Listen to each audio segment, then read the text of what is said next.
Alright, so because of the stupid projector, obviously I'm recording this lesson from home, so we ended kind of early, but I'm going to get this lesson up. I don't think this is a very long lesson, to be honest with you. It's pretty quick, maybe an hour tops. I've been trying to reduce them because just the amount of troubleshooting we've had to do in class, so I don't want like a huge lesson when, we're spending an hour and a half doing troubleshooting.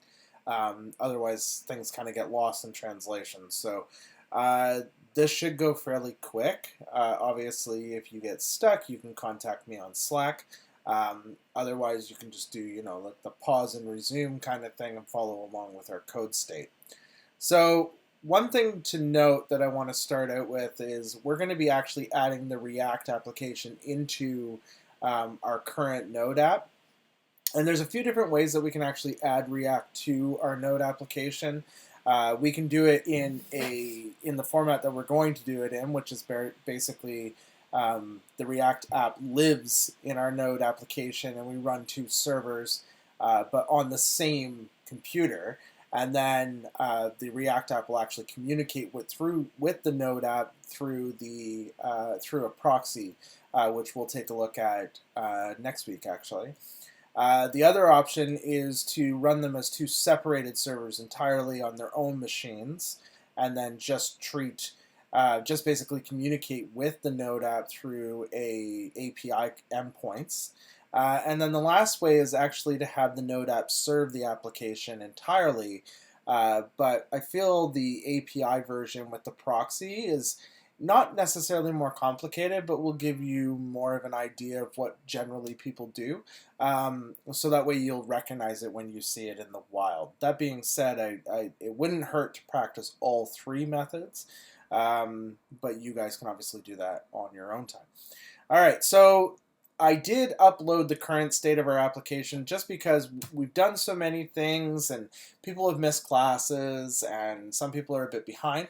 So I wanted to make sure that we had a state that everybody could start from. So if you click on the current state of our app, Blackboard's going to set it to download. And then just go ahead and save that wherever you want to save it. So I'm going to actually go to my COMP-2068, and I'm going to save it there. So that's where my current application is anyways. I'm going to open up my Finder. As soon as it opens here, maybe I didn't click the button. There it goes. And I'm going to extract it. There we go, and I'm going to delete this original file and just maximize this view so you can see what I'm doing. So I'm going to take all of these files that are in here, and I'm going to move them out of here. Now I want to make sure I have absolutely everything that's inside the project, and I'm just going to copy them out like so, and I'm going to tell it to replace all the existing files. There we go. And then I'm just going to take this and delete it out of here. So now this should be all the original files that we had. Hopefully that's the case. So we already have our Node files and everything like that, but we're going to have to actually reinstall our Node modules. So let's go ahead and delete the Node modules. Next, I'm going to open up my terminal. And then I'm going to CD into this directory. And one of the easiest ways to CD into this directory is to just drag the directory into play. So I'm going to cheat a little bit. I'm just going to go CD, I'm going to grab controllers and drop it in there and hit enter. And then I'm going to CD ... so that I can get back to the actual COMP-2068 blog Thursday. Next, I'm going to run npm install and actually go ahead and install my Node modules. And now that's all done. And then last but not least, I'm going to run nodemon just to make sure everything is actually still working. It says listening on 4000. I'm going to go to localhost 4000. And it looks like we have some issues, but I think this is due to me being zoomed in 300%. There we go. Make sure I can hit the login page, the register page, the about page, and the home page. Everything seems to be working. All right. When we're done today, this page is actually going to be delivered by React and not our Node application. So we can actually kill this once we know for sure it's working. Now, incidentally, you are going to need to modify some files. So this is annoying because I don't think I can do code dot. Yeah. So I've got a weird issue where I can't actually use the code dot to load this up. So I'm going to have to go to File and Open and do it that way instead. So we're in the Thursday. So I'll just load up Thursday. Click Open. Sorry, we're not Thursday. We're Monday. What the heck am I doing? All right, well, might as well make that easy on myself. Give me 1 second. I'm just going to copy these files out. Command A, Command C. And I'll go to my view so I can navigate to my Monday. There we go. And then I'll replace my files in my Monday folder.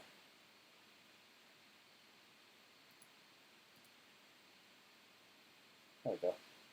I'm going to do the same thing and delete this node modules just because I want to make sure that it's nicely installed. Alright, I'll back out of here. CD comp. Monday. npm install.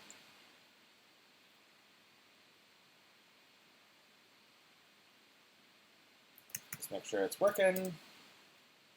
Looks like it's good. Refresh just to make sure. Yep, everything's hunky-dory. Alright, so I'll kill that. There we go. And we have our application, the wrong application open. Let's go ahead and open the correct application. Do projects. And there it is, Monday. Alright, I'm going to zoom out a little bit because this is a little larger than it needs to be. Okay, cool. So last week we actually created our first React app, and creating the React app and adding it to our Node application is not really that difficult. We literally do the same thing. We just call the Create React app underneath this folder. Now we're not going to call it My New App, obviously. We're going to call it something else. We're actually going to call it Client. Now, it's important to understand that React.js gives us a lovely front-end framework that we can actually utilize to deliver our views to the end user. Not only is it just giving us that framework, it's also giving us essentially this reactive solution to dealing with interactive natures of our users, right? So we basically perform interactive things and update data on the page live in front of them without screen refreshes. And all of that is being provided by the actual React app. So in our blogging project, we're actually going to adopt the strategy of separating the data management logic into an API. So this whole thing you see here will become an API. The views folder we're actually going to remove entirely. So it won't even be a part of it anymore.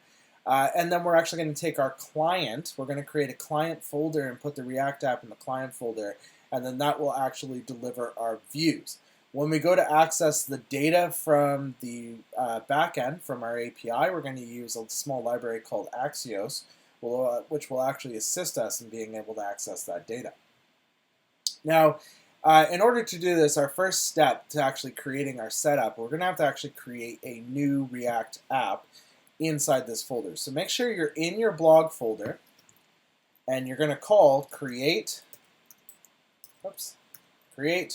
React app space client and hit enter. That's going to create a new client folder for us, populate it with all the things that it needs. It's thinking about it.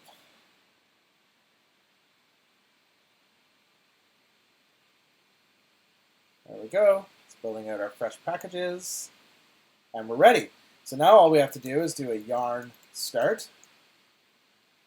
Make sure everything is working. So it's listening on port 4000, so we'll just jump over and refresh. We shouldn't actually have to refresh. Oh, sorry, I did that wrong. We need to navigate into that folder. So cd client, there we go.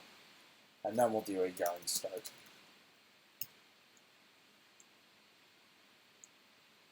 And it will update and open up our actual React app. Now the cool thing is as we make changes to our files inside our React, I'll show you what I mean. So you'll notice right now, I'm going to stick this over to the left-hand side here. You'll notice right now it says edit source app.js and save to reload. If I go to our client folder and I go to our source, the file it's talking about is this app.js file up here. If I click on it to open it, you can see some HTML in here. Now this is a JSX file, but what I want to just point out is that I can actually change things. So I'm going to write learn React, homie. Now when I save, you're going to see it automatically update here. See? Automatically updates. Now this is a problem that I'm having with my particular application where it keeps changing from React to Babel. So I'm going to make it work with React. There. Now it should be permanently just React. So yeah, so when I save in here, it will auto-update this and automatically show our changes and reflect our changes. Now the biggest convenience to that is when I make style changes, you get to automatically see the reflected change inside this, inside your actual application window, which means when you're trying to go through and add new styles and you're making those little micro changes, it's cool because you automatically see it reflected. So you throw this on one monitor and you throw this in your other monitor, and you go through and work on your application, and it all happens pretty fast because you're not having to refresh the browser every 2 seconds to see your change. All right, so in order to actually build our application, we're going to make some modifications to the actual directory structure. The first thing we're going to do is actually remove all these files that are in here. So we're going to take from service worker up to app.css in the source folder that you see here. Now you know what, just to make things a little bit cleaner, you see how we have all of our node here? We don't actually need to see all of that. All we really need to see is the client folder. So I'm just going to open up just the client folder in here. So that way I'm only working in the client folder. And that way it's a little less confusing for you. All right, so I'm going to go to source. I'm going to highlight all of these files, right down to service worker, right click, hit delete, move them all to trash, and they're gone. So the next step I'm going to do is I'm going to actually go through and we're going to add some new files in here for ourselves. And like create the actual structure pieces that we need, and this will be our setup for our actual application. So in our public folder, we just have to make sure we have an index.html, which we do. I'm going to go ahead and delete the current contents of that and save it, so that's going to definitely break our React app. See, it's failing to compile. And then I'm going to close that off. Before I do that, we're going to create a new folder in here called images. And we're going to create a new file called styles.css. There we go. So that's it for our public folder. We have public and images and styles.css. Then I'm going to close that.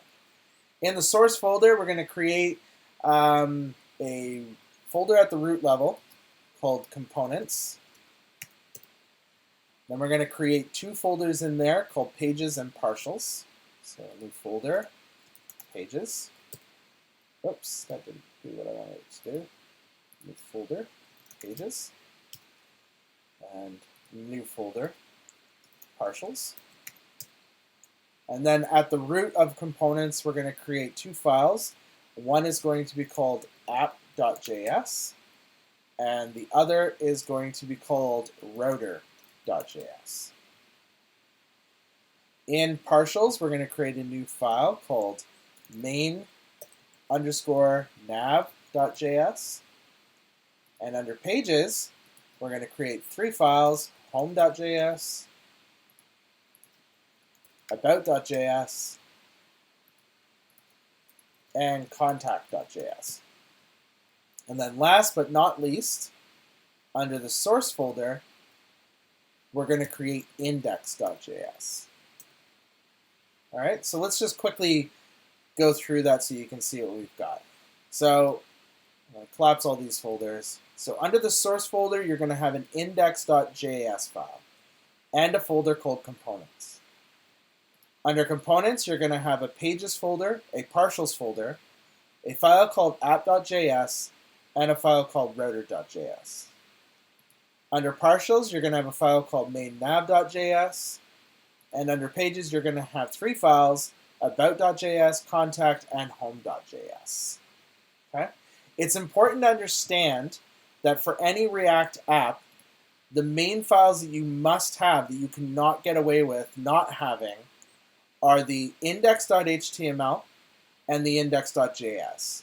React actually requires those in order to properly build the application. So you got to make sure you have those and that you haven't left them out. All right?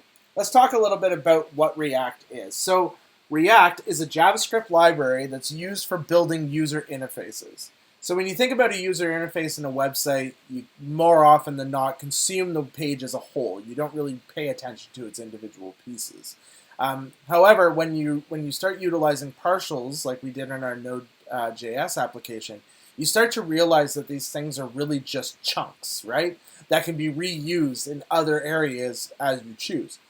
So React.js takes that whole idea even further by encouraging that as almost like a mantra. Instead of calling them chunks, they're calling them components, and they become an integral part to React.js. And some React developers take that to an extreme, to the point where you might have a component that is just the label of a button. And then you have a button, right, that actually has that label component inside of it. And the button's a component. And then that button happens to be a part of another component, which is a form. And so on and so forth. And it goes up the tree like that. So when you think of a component is that individual piece, like a button, like a form, like a div, right, or some sort of HTML structure that you have.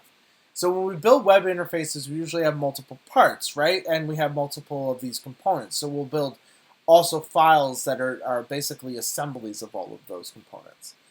So generally we'll have things like navigation or sidebar information or feeders or headers or footers, tabular data structures, lists, stuff like that. And each of these structures are often reused throughout sites, often with the same interactive functionality and styling. So React allows us to dry that up by basically turning each one of those little HTML components into an encapsulated module. And then we can actually use that to build out bigger solutions of like composed components. So components in React are meant to encapsulate everything a structure may need. So that's your HTML, your JavaScript, and your CSS. Ideally, if constructed keeping this paradigm in mind, you should be able to move a component directly out of the application entirely and into a brand new application, and it should still function without too much effort, because you might have to set up things like data consumption and stuff like that. So components come in 2 flavors. They come in functions and classes. Now, primarily, we're going to use functions. We're likely not going to use classes going forward. So if you missed how you actually create a class component, take a look at last week. I might change my mind just because of the React hooks. As long as React hooks work the way I think they do and everything is nice and comfortable, then we should be able to move forward with React hooks without too much issue. So just so you're aware, functional components are the simplest way to define a component. They're usually small, and they tend to promote the JavaScript purist way by being a functional language and not using classes. So by choosing to use functions over classes, functional components, the reason why we're choosing functions over classes is because functional components, they don't have prototypal syntax sugar like classes do. Classes actually have to transpile down into a prototypal function so that JavaScript can then convert it into actual machine language. So that makes it a little bit of a slower process. At one point, we had no choice. We had to use class components if we wanted to be able to use some of the features of React, like state management and lifecycle management as well. But now we don't need to do that. With the invention of the hook router, of hooks, React hooks, we can actually get away with being able to tap into the lifecycle in a more intuitive way, I would say, but by using function components. So we don't need to learn multiple component types. We can literally just use the one component type and build out the things we need to do directly from that, and then use hooks to kind of be able to tap into the lifecycle as we need. Now, I don't expect you to understand what the lifecycle is yet. We're going to investigate that further as the course goes on, but just keep in mind that there's this thing called a life cycle, a component life cycle. So one of the other big things when we talk about React are two major objects that we have available to us to be able to pass data to, and that's props and state. So props are input arguments that can be sent to a component, and we often want to modify the data in our HTML dynamically, and props kind of allow us to do that. So here's the lesson that we were talking about here. So if you look at this, you can see that we've imported our information, right? But you'll notice that our component that we've defined here has this argument, and we talked about this last week a little bit. This is the props argument. Basically what happens is when React sees that we're instantiating a component, it will take the HTML attributes that are inside that component and it will turn them into properties and pass them as a solid object to whatever function has been called. So these wonderful little properties wind up getting stored in this argument, and then we have access to them. So you can see here that I'm console logging out props, and it's returning this object, right, with a name property and the value Sean, and an age property with the value 39. Now, when I go to access that, I can actually use this format, which is string interpolation. So here's my HTML, and then this allows me to spit out some JavaScript in the middle of the HTML, and I'm using the props object that we have here and this property that we've defined here, and that allows me to carry that through and be able to spit out a custom dynamic HTML element like hello Sean, right? So that's important to understand that like props are basically arguments that we pass to a component. It's a little different than state. State gets defined inside the component itself, whereas props are passed to the component. So they work a little differently. So the main difference between the class component, well, you can see that we're not really going to be using class components, but you can definitely read up on this to read more about class components. We're actually going to be using React hooks, which you can see down, not here, sorry. Hooks are further down. So hooks are basically functions that allow us, yeah, this is using hooks. So in here we have our hello world and we're passing it props, but we're actually going to create a state object in here. So let me talk about state. So state works differently than props. Props are passed to the component where state is wind up defined inside your component, right? So you can think of state as data locked in time. When it's modified, it remains modified through our component lifecycle.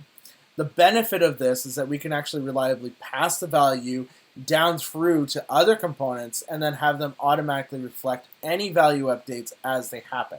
So, for example, if I have a state property called name and it currently says Sean, if I change that to say Daniel, then it will actually reflect everywhere that state property is being accessed.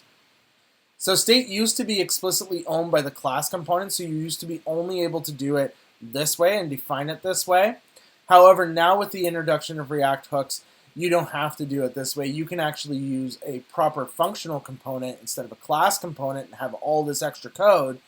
You can have a nice, simple, defined function component and still be able to use the state. So below, this is an example of a functional component and how we're actually using the new Reacts to be able to create state. So our first step is when we import React, we tell it that we want to use state from the React library, and it will actually take the this syntax is a destructuring syntax. It's basically going to take the use state function definition and assign it into this variable called use state, right? You could call this mass state, and it would like put the definition in mass state, right? So it doesn't really matter, but generally the convention is to use state. Next thing, we have our function hello world. We're still passing props, that's fine. However, in order to actually use the state, we simply just call the argument like so. So we call the function like so, and we pass it an initializer value. So this is the value that we're going to initialize use state with, and that's the value that will currently exist in there. Now I think you can pass it null, it will accept null, but you do have to give it something. So the other thing is too is this says This is a destructuring. I know we talked about it a little bit when we talked about JavaScript into the JavaScript. So basically what this does is this is going to return an array of values. And then this destructuring is going to take those array of values and immediately assign each value off to a variable. Now these two variables, basically the way it works is name will contain whatever the current value is that use state is. So it will be this value, right? And then set name will wind up being an update function that use state creates that basically allows you to set this name value. And the reason why we use set name instead of just like name equals is because set name will also make sure that it updates any other component that happens to be using the name value. So anything using the name value will get updated if you use set name. If you define it explicitly, like name equals whatever, then those other things will not get updated and it will cause some havoc. Definitely always use these updater functions, these setters. Don't just explicitly set these variables. Always use the updater functions. All right, so as you can see, I'm console logging name and age, and it just spits out Sean and age from the actual state. And then I can return hello name, just the same as we did with the props. There's no difference there. The only difference is now when I update state, this value will actually change dynamically and on automatically, right? So I can create other functions in here and have this automatically fire. So I have a little bit of a blurb here. Wow, words are tough. Hooks are functions that let you perform logic at certain points in a component's lifecycle. Hooks only work in functional components and will not work in class components. So you can't take hooks and use them in classes, just like you can't take this.state and use it in a function. It won't work. You can build your own custom hooks as well as use several built-in hooks, which we'll be looking over the next couple of weeks, like the lifecycle hooks. And we'll be using hooks in the future so that we can become familiar with them. So we're going to use one hook structure today called hook router. But hook router is a library that we actually have to install. However, we will be looking at the lifecycle hooks as we go along, especially when we start doing CRUD stuff. So React.js production build. A production build, this is when we actually call the yarn build or an npm build. A production build is basically a compression of all of our files. It runs through and does all the transpiling of any preprocessor files that we have, like the ES6 files. It'll run Babel transpile on them so that they actually get put into more cross-platform accessible data. It'll also run it on SAS and any other things that you need transpiled. It gzips, it compresses everything for you, and all this happens automatically. So this will be highly basically what happens is what it spits out winds up being highly optimized, reduced in size so that you can deploy it to your production server. You don't actually have to do the build. Heroku will actually support an unbuilt React app. However, it's definitely recommended to build because the built version is just JavaScript. It's literally just JavaScript, and you can run it anywhere. It doesn't really matter. So when you think of it from that perspective, it makes sense to build it because then you're not having to go through all the transpilation steps every single time a user tries to access one of your files from React.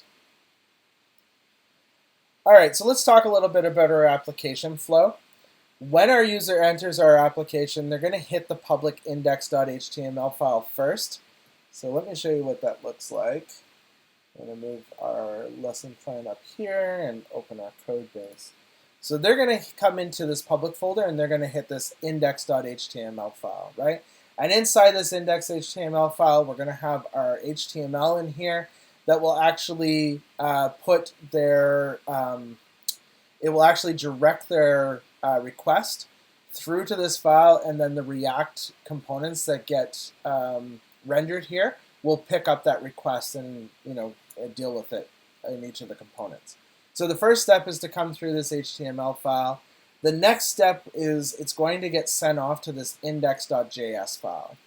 Once we hit the index.js file, we're going to, those are the only two files that are absolutely required, but we're actually going to further abstract our application by creating this app.js file. Hold on, let me collapse these. We're going to send it to this app.js file. The app.js file is then going to use this partial, the main nav, which is going to access this router file, figure out what route the user is trying to access, and then that's going to deliver the correct page based on the user's route. So before we do this, we should talk a little bit about the fundamentals of JSX.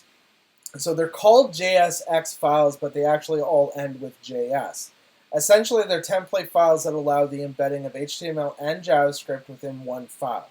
Now, the cool thing about that is that it actually gives us the power to use JavaScript programming concepts within our HTML inline and not have to perform any crazy DOM logic. Each JSX file has some fundamental requirements, though. You have to import the React library for it to work like a JSX file. You have to create a class or functional component. One of the two need to exist. And then you need to export that component unless you're creating the component in the index.js, and then you're going to want to render that component. All components have to return something. If they don't, they won't work. This is how they work. We generally return our HTML logic that we want to show. So why don't we create our first component? I'm going to close all those little files, and we're going to actually first create our home.js page. So our first step, like I said, is to import our actual React library. So we're going to import React. Now this word here is just the common convention from React, like so.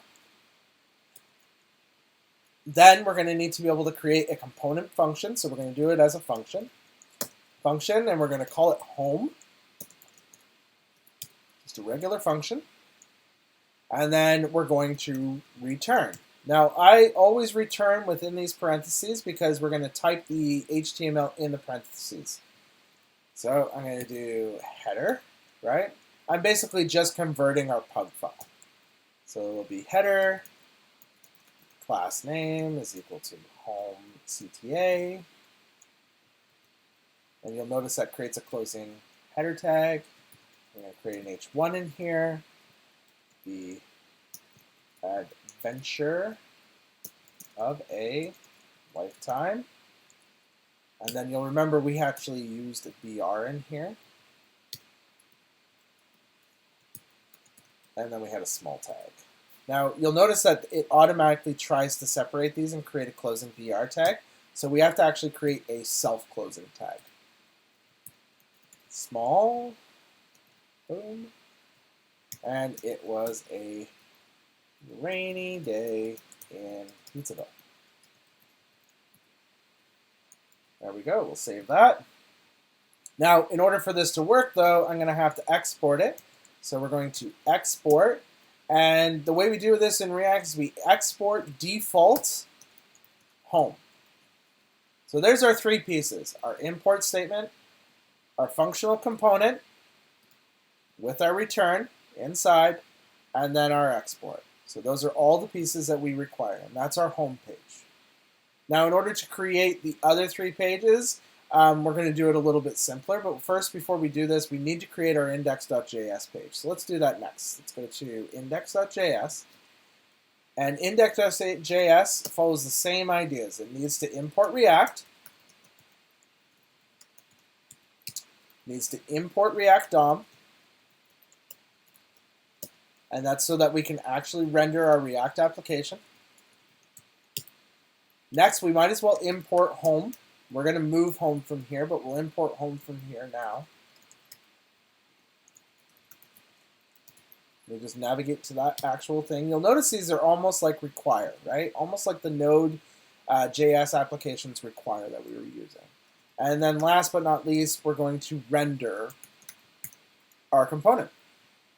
And this is the only place we're actually going to do our render command.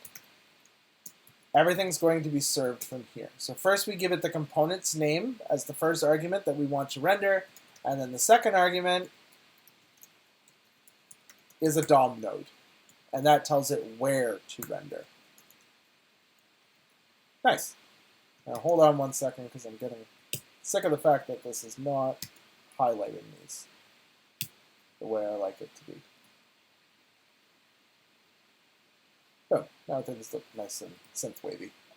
All right, so now, based on this, this should actually wind up being working. Actually, this should work. Let's go to our local host. So right now it's telling me the target container is not a DOM element. So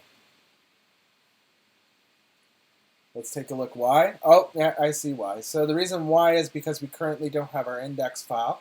So we need our index.html file in order for this to work. Whoops, opening wrong things. There we go. So let's go to index.html, and we're going to populate the code that we need in there. So just copy and paste that from the lesson plan, because you already know how to write HTML. I don't need to teach you that. And the only thing that's different is this one line here that has the div ID root for us. So we're going to save that. Now if you go to your React app, we can see the adventure of a lifetime. It was a rainy day in Pizzaville. So our application is working, and we have our home page. So once again, the way this is working, the user comes to the app, hits the index.html, all our JavaScript is loaded from the index.js. The index.js is rendering this component in this DOM element. So this DOM element. It's getting that from this location, which is right here, and this is the HTML that is being rendered inside there. We can actually see that if we go to the app, right-click on this word and hit inspect. You can see our H1 is in there. There's our class with home CTA, and the adventure of a lifetime. There's a rainy day in Pizzaville. Now, an interesting thing to note, if you go to view page source, you will notice, though, there is no HTML in here, and that's because our JavaScript is actually getting injected into our HTML page. Page source only shows the loaded HTML that happens when the page first gets its first request. So it's first paint, essentially. So because of that, we don't actually get the JavaScript here. We will likely talk about server-side rendering at some point because it's such an essential part to our application. But that's only if we get a chance to cover it. But for the most part, just understand that all of this content is currently blind to many different types of bots out there that crawl websites. All right, so we have our application in here. So now we need to go to our next step, and we're going to actually do our styles so that we can get our page to look exactly like it looked before. And you know what? Let's save ourselves a ton of hassle and just copy the CSS file that I put in the lesson plan. Go to your styles.css, paste it in place, hit save, right? There you go. I've added a couple of changes in here just to support the application. Jump back over, and now we've got an adventure of a lifetime. It was a rainy day in Pizzaville. But we're missing our background image, so we're going to need that. So why don't we go to our actual application, go to where we have our assets, our images, and copy that file, go into Client, go into Public, go into Images, and paste our file. Now this, we might actually have to refresh the page, and there it is. We have the adventures of a lifetime with our background image. Everything's hunky-dory.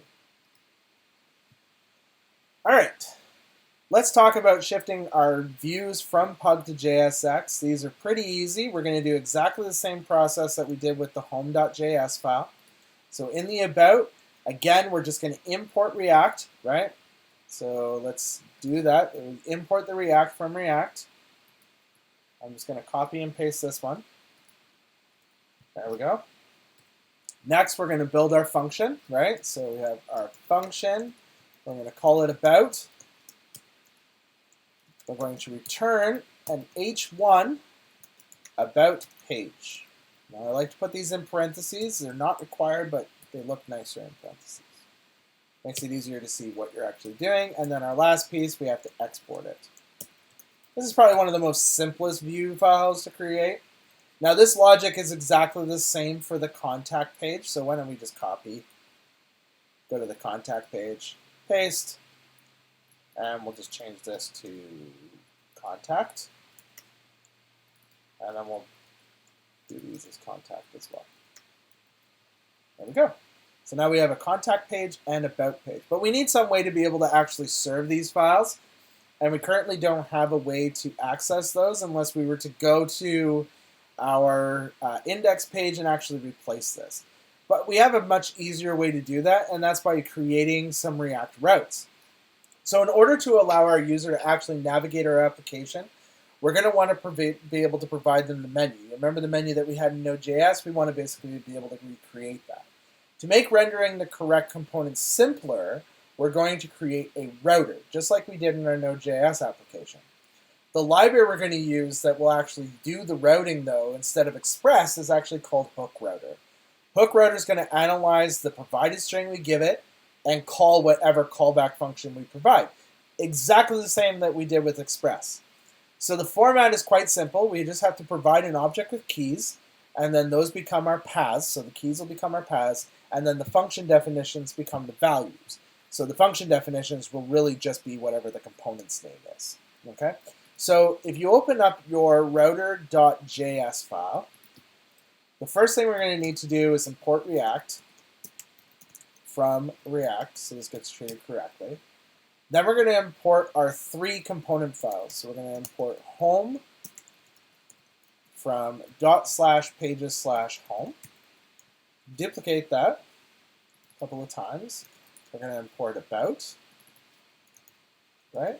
And then we're going to import contact. So that will import our 3 components. Hence why we need the export, because the export allows us to be able to use the import. Next step is we want to create our actual routes. So we're going to do const routes is equal to this empty object. And then last but not least, we're going to export our routes so that they can be consumed in another file. So in here, we just need the keys, which will be our paths. So here's our slash, so that's our root. And then that's going to point to this callback function that's going to deliver the home. Duplicate that a couple of times. This one's going to go to about, and it's going to return the about component. And then this one is going to contact, and it's going to return the contact component. So this is our React router. Well, these are our route definitions. That's what this file basically is our route definitions. We might separate these based on the component that we're working with. So if we're working with blogs, instead of listing all the blog routes in here, we might split them out. Actually, we likely will. We likely will split them out. So this file might become a little leaner. Just keep that in mind. All right, so the next step is to actually create our navigation. So I'm going to open up our nav. So here's our main nav. And the first thing I'm going to do is import our React, because we're going to wind up creating a main nav component. The next step is I'm going to import a helper from Hook Router called A. Basically what this does is it replaces the anchor tag with a Hook Router anchor tag. And what the Hook Router anchor tag will do is, instead of actually navigating to a new URL and doing a full request, it will load the component in and return back the component without making another actual request. So to make all that work, we're going to first create a new component called main nav, and we're going to return our HTML. We're going to make sure we actually export this guy, so export main nav, like so. The code in here is pretty simple. So we're going to have, I'm going to do a copy and paste for some of it. So we're going to have the main pieces that we had before in our actual application that we had before. So do that. Div nav, and save that. That should split it all up for us. So there you go, you can see it. I don't like how it splits up this type of stuff. I think that's kind of goofy, but that's what my current thing does. I don't know why it does that. It's kind of annoying. All right, so we're going to have our UL here. Nope. Why is it freaking out about that? Oh, because it auto-closed it. So there you go. It's self-closed. There we go. And inside here is where our links are going to exist. So we're going to have li class name, And the reason why I'm using class name is because class is a keyword. So if you use class, you'll actually get a conflict. So use class name. And it's a nav item. And then we're going to have our handy helper, the A tag. So A class name equals nav link. There we go, and it created the closing A tag for us. And now we just have to give it the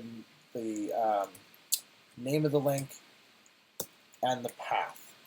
So the path will be the path that you defined in your router.js file. So there we go, we're doing that.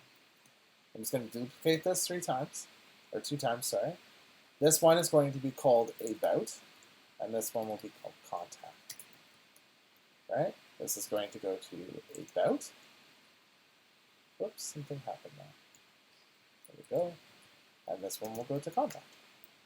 And I'm going to save that, and it's going to split it all apart, make it kind of annoying. All right, so this is actually how our hook routers are working. So what's going to happen is this anchor tag actually evaluates this path, makes the comparison from this path to the actual route path. And what it will do is it will auto-load our component that exists at this path and cache it.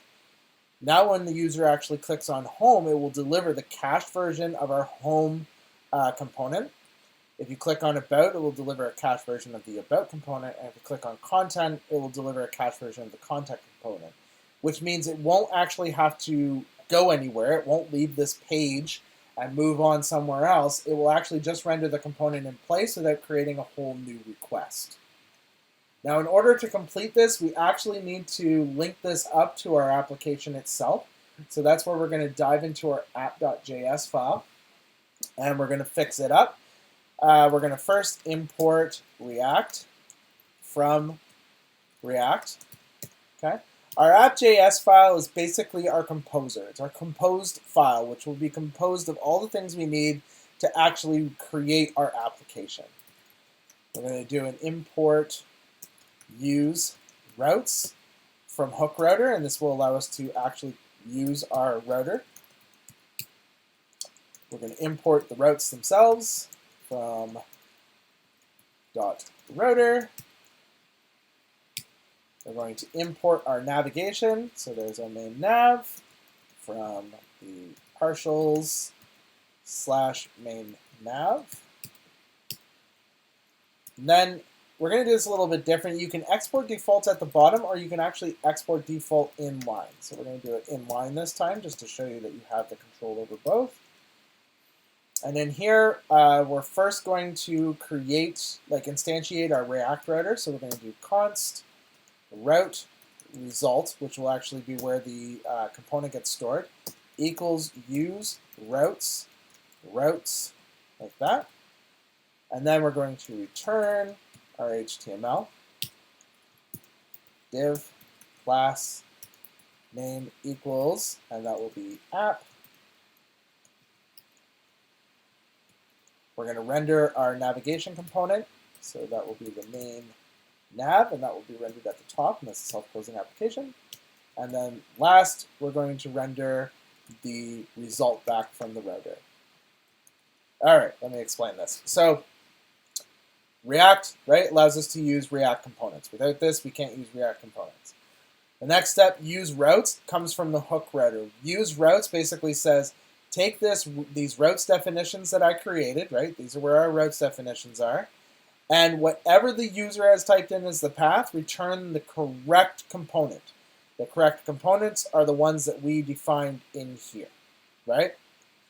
Main nav, all it's really doing is navigating to these paths and using this guy here, which allows those things to be cached so we don't have to make multiple requests. In order to use this main nav, we have to actually put the component inside our class app. So this is the first time we get to see nested components. And then we render the route result that comes back from the use routes. All right. So that should all be working. The last piece we need to do is in our index.js, we need to import app instead of home. There we go, and change this to app. And there we are. And if everything is working, we get a failed to compile. So now it can't resolve hook router, and the reason it can't resolve it is because we didn't install it. So let's jump over to here, exit out of here, and in order to install it, there's two different ways. You can use npm install hook router if you have npm. If you have yarn, you can do yarn add hook router, like so. That will go ahead and grab the hook router and add it to our npm package list. It's installing it. Everything's good. Once it's installed, we can do yarn start again.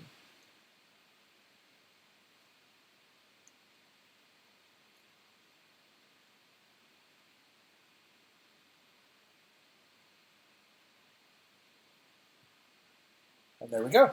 And if everything's working correctly, I should be able to navigate to About, Contact, and Home. Now, in About, you can't see the H1, but if I do an Inspect, you can. It's just hidden. I need to actually update the CSS a little bit so that it's not hidden down below. I just can't remember what the thing was that we used. I'll have to look it up on our CSS on the other side. But otherwise, that's our application. If you have any questions, please feel free to send me a message through Slack. Otherwise, I will see you guys all next Monday. Next Monday, there will be a quiz. I'll give you the quiz. We'll probably do the quiz in class. And I will issue Lab 3. This weekend, I will attempt to get all of the current outstanding projects and assignments marked. And then we should have a fresh slate for next week. I hope everybody has a great weekend, or a great week, I should say. And cheers. Yeah, bye.